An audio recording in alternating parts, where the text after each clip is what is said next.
Hello viewers, আসসালামু আলাইকুম। আজ আমি আপনাদের দেখাবো মজাদার বেগুনের টক ঝাল মিষ্টি রেসিপি, যা খেতে অত্যন্ত সুস্বাদু। বেগুন দিয়ে অনেক রকম রান্না করা যায়। তাছাড়া বেগুন সারা বছরের সবজি এবং বেগুন পৃথিবীর বেশিরভাগ দেশেই পাওয়া যায়। তাই বেগুনের রয়েছে হরেক রকম রান্নার পদ্ধতি।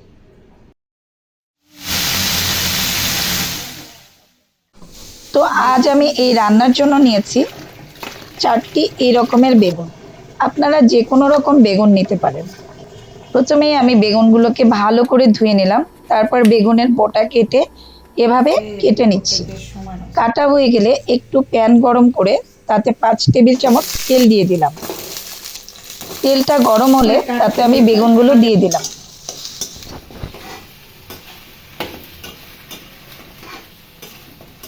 তারপর সেখানে আমি 1 টেবিল চামচ লবণ এবং 1 চা চামচ হলুদ দিয়ে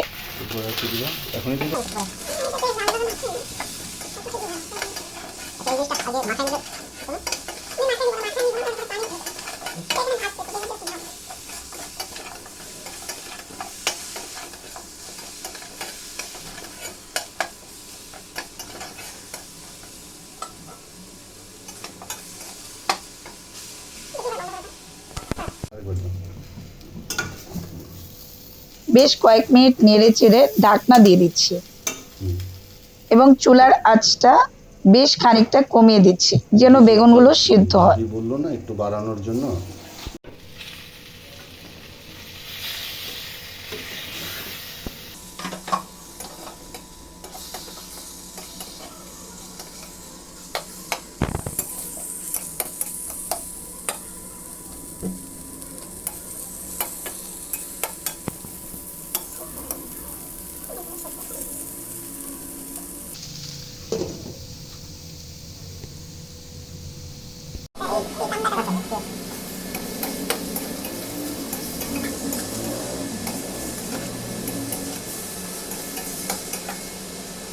তারপর 8-10 মিনিট পর ঢাকনা খুলে বেগুনগুলোকে নেড়ে চেড়ে আমি প্যান থেকে উঠিয়ে নিলাম।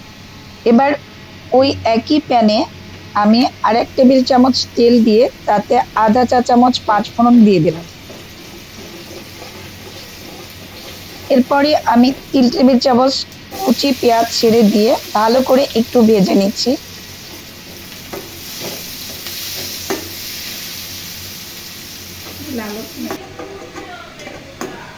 মনে হচ্ছে একটু লবণ অ্যাড করতে হবে, তাই আগেই সেটা দিয়ে দিলাম যেন পেঁয়াজটাও নরম হয়ে যায়।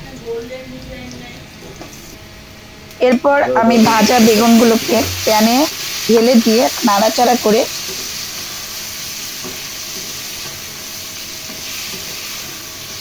আধা কাপ দই দিয়ে দিলাম। এখন এর মধ্যে আমি 1 টেবিল চামচ মরিচের গুঁড়া এবং আধা চা চামচ হলুদের গুঁড়া, 1 টেবিল চামচ ধনিয়া ও জিরা গুঁড়া দিয়ে ভালো করে মিক্স করতে থাকবে। চুলার আঁচটা কিন্তু বেশ কম থাকবে, না হলে বেগুন মশলা পুড়ে যাবে।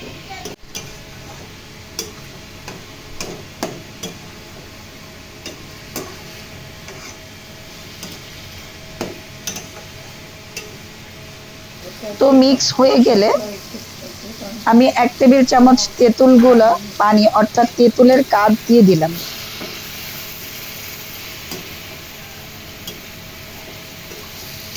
তারপর দই রাখার পাত্র থেকে সামান্য পরিমাণ পানি দিয়ে 1 টেবিল চামচ চিনি দিয়ে নেড়ে চেড়ে ঢেকে দিলাম। চুলার আঁচটা একটু বাড়িয়ে দিলাম।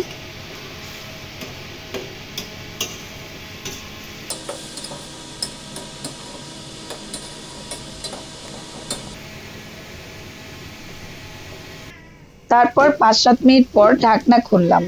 দেখুন এমন অবস্থা হয়েছে। এখন একটু নেড়েচেড়ে আমি নামিয়ে ফেলবো।